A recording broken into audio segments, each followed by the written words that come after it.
اپنے دل میں یاد کرتا ہے، میں بھی اسے اپنے دل میں یاد کرتا ہوں۔ جب میرا بندہ کسی محفل میں میرا ذکر کرتا ہے، میں اس سے کہیں بہتر محفل میں اس کا ذکر کرتا ہوں۔ اللہ کی محفل تو ملائے اعلیٰ کی ہے، ملائکہ مقربین کی ہے۔ بہرحال اللہ کو تم اپنے دل میں مستحضر رکھو، اللہ تعالیٰ تمہیں بھی یاد رکھے گا۔ دوبارہ فرمایا احفظ اللہ تجدہ امامک تجاہک، اللہ کو یاد رکھو تو اپنے سامنے موجود پاؤ گے، جب چاہو دعا کرو تو احفظ اللہ تجدہ امامک یا تجاہک، اپنے سامنے موجود پاؤ گے۔ اذا سألت فاسأل اللہ، اب آ گیا وہ مرکزی مضمون۔ دیکھو جب مانگو اللہ سے مانگو، غیر اللہ کے سامنے ہاتھ دراز کرو ہی مت۔ ایک حدیث میں آتا، یعنی حرام نہیں ہے، دنیاوی قواعد اصول قوانین کے تحت کسی سے مدد چاہنا، کوئی سوال کرنا حرام نہیں ہے۔ آپ سوال کریں، مدد لیں، اسی پر دنیا قائم ہے، ایک دوسرے کے ساتھ تعاون کے ساتھ۔ لیکن اونچا مقام کیا ہے؟ کسی سے سوال مت کرو سوائے اللہ۔ یہاں تک کہ جوتے باندھنے کا تسمہ تمہیں درکار ہے تو بھی کسی سے مت مانگو، اللہ سے مانگو۔ کیا پتہ اللہ کس کے دل میں ڈال دے اور وہ آ کے تمہیں تسمہ پیش کر دے۔ ہوتا ہے ایسا، بسا اوقات ہوتا ہے۔ جو اللہ کے ساتھ لو لگا کر رکھنے والے ہیں، ان کے تو ایسے واقعات ہوتے ہیں کہ دل میں ایک بات آئی اور اس کے بعد وہی بات جو ہے وہ کوئی شخص آ گیا اور اس نے وہ بات پوری کر دی۔ کیونکہ لوگوں کے دل جو ہے وہ تو اللہ کے دو انگلیوں کے مابین جو چاہتا پھر دیتا ہے۔ کیا پتہ اللہ کسی فرشتے کو انسانی شکل میں بھیج دے، آتا ہے فرشتہ، آتا ہے انسانی شکل میں، آتا ہے آپ کی تکلیف کو رفع کر دے، آپ کی ضرورت کو پورا کر دے، اسی سے مانگو، کسی اور سے مانگو۔ یہ ہے توحید کا لب لباب۔ یوں سمجھیے اسلام کی جڑ کیا ہے؟ ایمان۔ اسلام کا جو خارجی نظام عمل ہے، انفرادی اعمال ہو، اجتماعی ہو، ان سب کی روح رواں کیا ہے؟ ایمان۔ ٹھیک، ایک بات ہو گئی۔ ایمان کا خلاصہ لب لباب کیا ہے؟ ایمان باللہ۔ جیسے ایمان بالآخرہ بھی ہے، ایمان بالملائکہ ہے، ایمان بالانبیاء ہے، ایمان بالرسل ہے، ایمان بالکتب ہے، ایمان بالقلب ہے، لیکن اصل ایمان، اسی لیے ایمان مجمل میں آپ کو معلوم ہے کسی اور چیز کا ذکر نہیں۔ آمنت باللہ کما ہوا باسمائہ وصفاتہ وقبلت جمیع احکامہ اقرار باللسان وتصدیق بالقلب، یہ ایمان مجمل ہے۔ اجمالی طور پر ایمان اس کا نام ہے، ہاں مفصل تفصیلی طور پر آمنت باللہ وملائکتہ وکتبہ ورسلہ والیوم الآخر والقدر خیرہ وشرہ من اللہ تعالی۔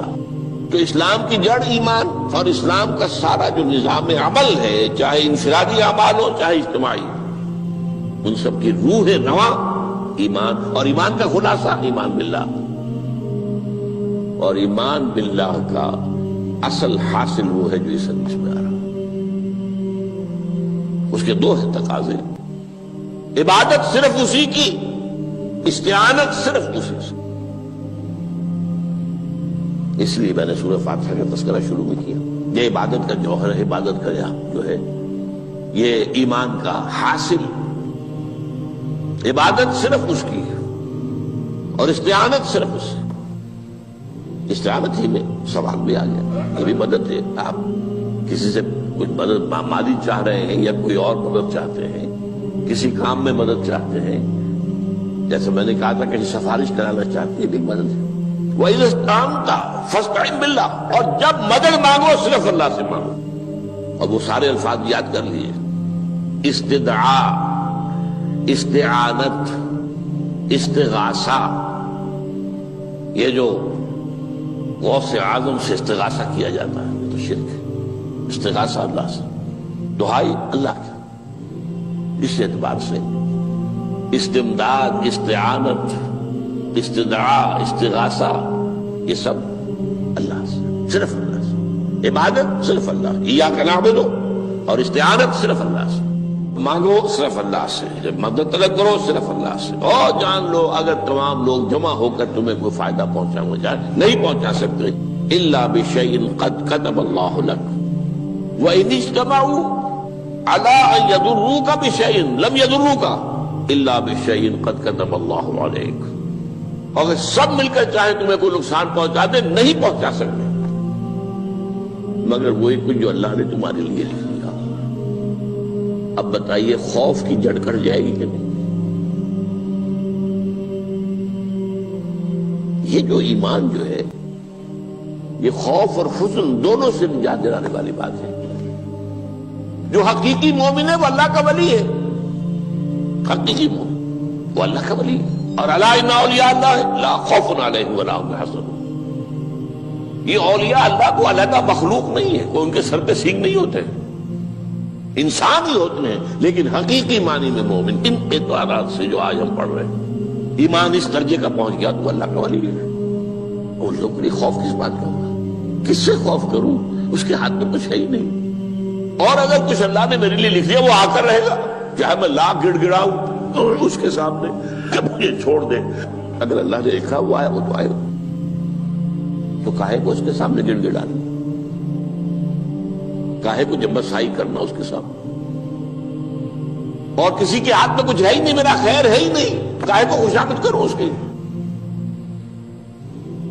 اور سنیے، رفعت الاقلام، دیکھو نوجوان، قلمیں اٹھا لی گئی ہیں، وجفت الصحف، اور جو رجسٹر ہیں صحیفے ان کی سیاہی خشک ہو چکی ہے۔ یہ ہے وہ اللہ کا علم، اس میں ہر شے لکھ دی گئی ہے، اس کی قلم اٹھا لیے گئے۔ وہ جیسے آپ کو معلوم ہے امتحان ہوتا تھا، 3 گھنٹے ختم ہو گئے، اسٹاپ رائٹنگ، بس اب قلم رک جانا چاہیے۔ وہ قلم تو تقدیر کا کاتب جو ہے وہ قلم اس کا اب اٹھا لیا گیا، اور جو صحیفے جن پر یہ لکھا گیا وہ خشک بھی ہو گئے۔ یہ تو روایت ہے جو امام ترمذی نے جس کو روایت کیا، یہ متن ان کا ہے جو ہم نے پڑھا ابھی، اور ان کا قول یہ ہے کہ یہ حدیث حسن صحیح ہے، لیکن یہی روایت اور انہی راوی سے عبداللہ ابن عباس سے رضی اللہ تعالیٰ عنہما اور بھی محدثین نے کی ہے، اس میں سے ایک اور متن جو ہے وہ یہاں پر امام نووی نے دے دیا ہے۔ احفظ اللہ تجدہ امامک، یہ تو پہلا وہ ٹکڑا تھا، وقت تو جاہک تھا، یہاں امامک ہے، امام مطلب ایک ہی ہے، اپنے سامنے پاؤ گے۔ اللہ کی حفاظت کرو، اللہ کو دل میں، اللہ کی یاد کو محفوظ رکھو، گویا کہ اللہ کو مستحضر رکھو۔ ذکر اللہ کے معنی کیا ہے؟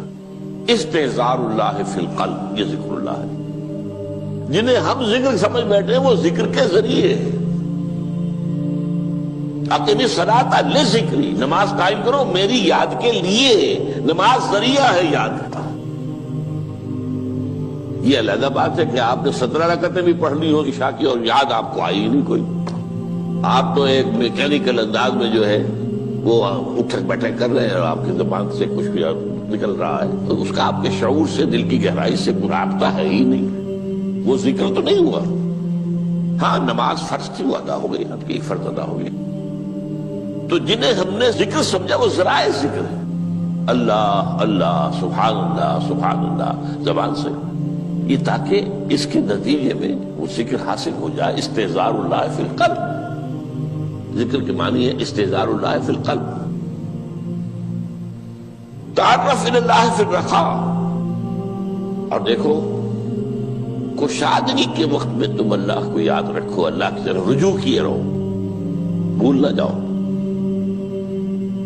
وہ نہ ہو جو کبھی کہا تھا، بہادر شاہ ظفر کے اشعار میں سے بہت زور کا شعر ہے، ظفر آدمی اس کو نہ جانیے چاہے کتنا ہی ہو فام و ذکا، جسے عیش میں یاد خدا نہ رہی، جسے تیش میں خوف خدا نہ رہا۔ وہ ہے کشادگی کی حالت میں، جبکہ تمہارے لیے کشادگی ہے، اللہ کی طرف رجوع کیے رکھو۔ یعرف کا فی الشدہ، تو اللہ اپنی توجہ تم پر رکھے گا شدت کے وقت میں، جب تمہیں کوئی تکلیف ہے اس تکلیف کو تم پر آسان کر دے گا۔ تکلیف تو آنی ہے، جو لکھی ہوئی ہے وہ تو آئے گی،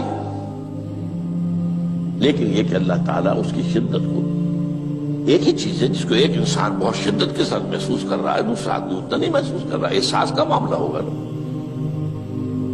وہ تو اصل میں اگر انسان کی نرز کٹی ہوئی ہے تو احساس ہوگا ہی نہیں، سرے سے ہی نہیں ہوگا۔ تو اس اعتبار سے اللہ تعالیٰ تمہارے لیے وہ شدت کی کمی کر دے گا۔ وَاعْلَمْ أَنَّمَا أَخْطَأَكَ لَمْ يَكُنْ لِيُصِيبَكَ، اور جان لو جو چیز تم سے چھوٹ گئی ہے، رہ گئی ہے، وہ ہرگز تمہیں ملنے والی نہیں تھی۔ اب آپ نے کسی ملازمت کے لیے درخواست دی ہے، درخواستیں مانگی گئی ہیں، اپنی سی محنت کر لی، نہیں ملی ملازمت، اب آپ بیٹھے ہوئے افسوس میں، رنج میں، غم میں، فلاں نے یہ کر دیا، فلاں نے یہ کر دیا، وہ فلاں جو ہے بڑی تکڑی سفارش لے آیا تھا، فلاں نے رشوت دے دی۔ چھوڑو میاں اس کو، وہ تمہارے لیے نہیں تھی۔ کاہے کو اپنے ذہن کے اندر یہ کھچڑی پکا رہے ہو بیٹھے ہوئے؟ خواہ آپ شاید سوء ظن میں بھی مبتلا ہو رہے ہو، کسی نے نہ رشوت دی اور آپ سمجھتے ہو کہ رشوت دی ہے اس نے۔ یہ ساری چیزیں جو ساری سیئات، ان کی جڑ کٹ جائے گی۔ وَاعْلَمْ أَنَّمَا أَخْطَأَكَ لَمْ يَكُنْ لِيُصِيبَكَ وَمَا أَصَابَكَ، اور جو چیز تم پر آ گئی، لَمْ يَكُنْ لِيُخْطِئَكَ، ہو ہی نہیں سکتا تھا کہ وہ تم پر نہ۔ یہ کر لیتا تو ہو جاتا، شاید یہ کر لیتا، میں نے ٹیکا پہلے لگوا دیا ہوتا تو یہ بات نہ ہوتی۔ بھائی وہ جو ہونا تھا وہ ہونا تھا۔ اب یہ وہ چیز ہے جس سے انسان میں کیفیت پیدا ہوتی، تسلیم و رضا۔ ہم بھی تسلیم کی خو ڈالیں گے، بے نیازی تیری عادت ہی صحیح، اے اللہ جو تو نے چاہا مجھے قبول ہے۔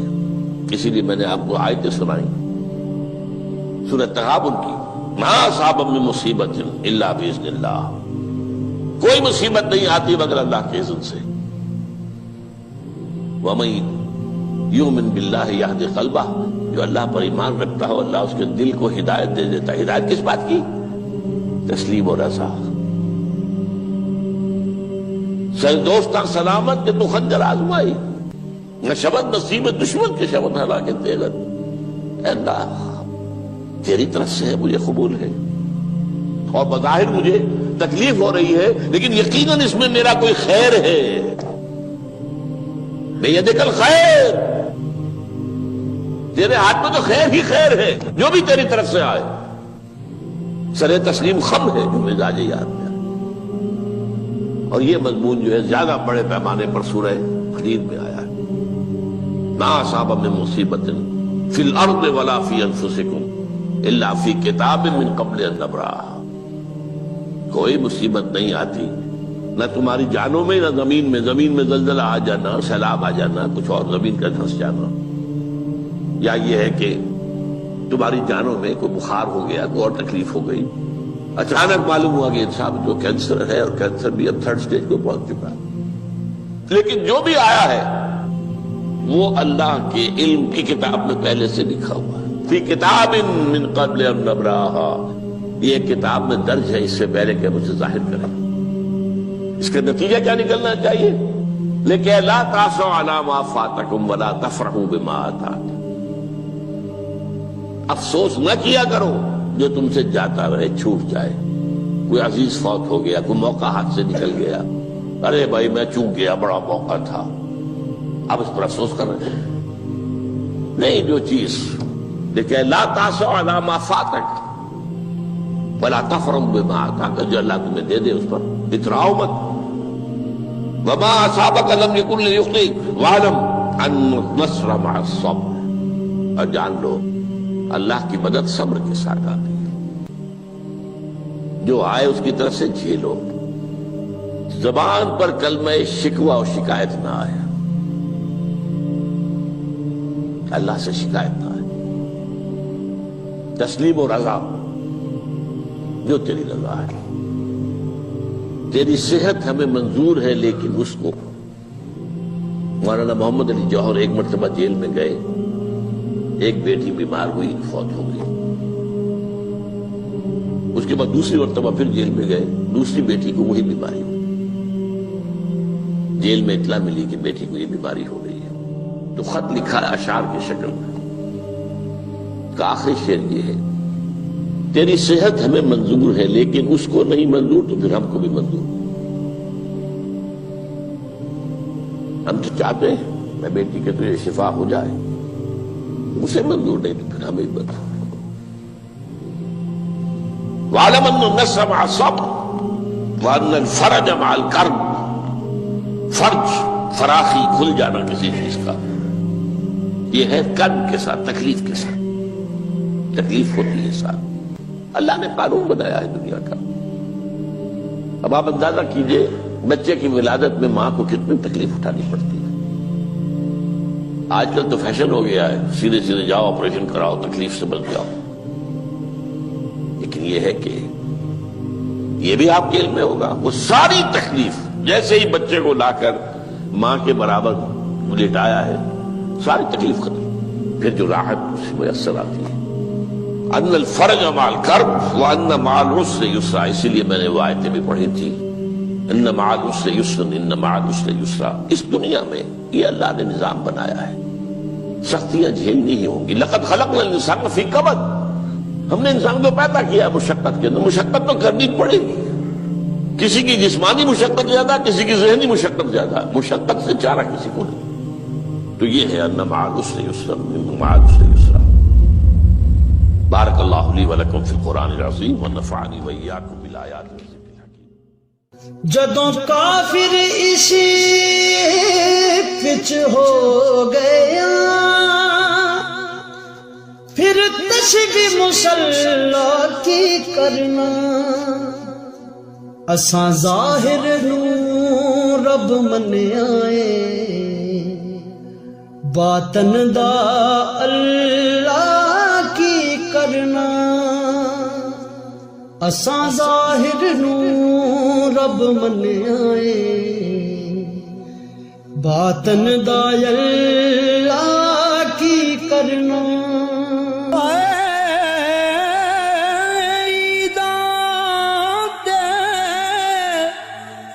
شب رات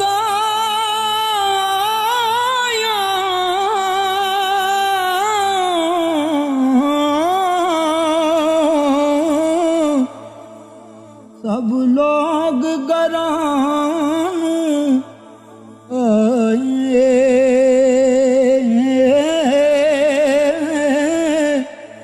او نہیں آئے او پرت محمد جو آپ ہتھیں دفنا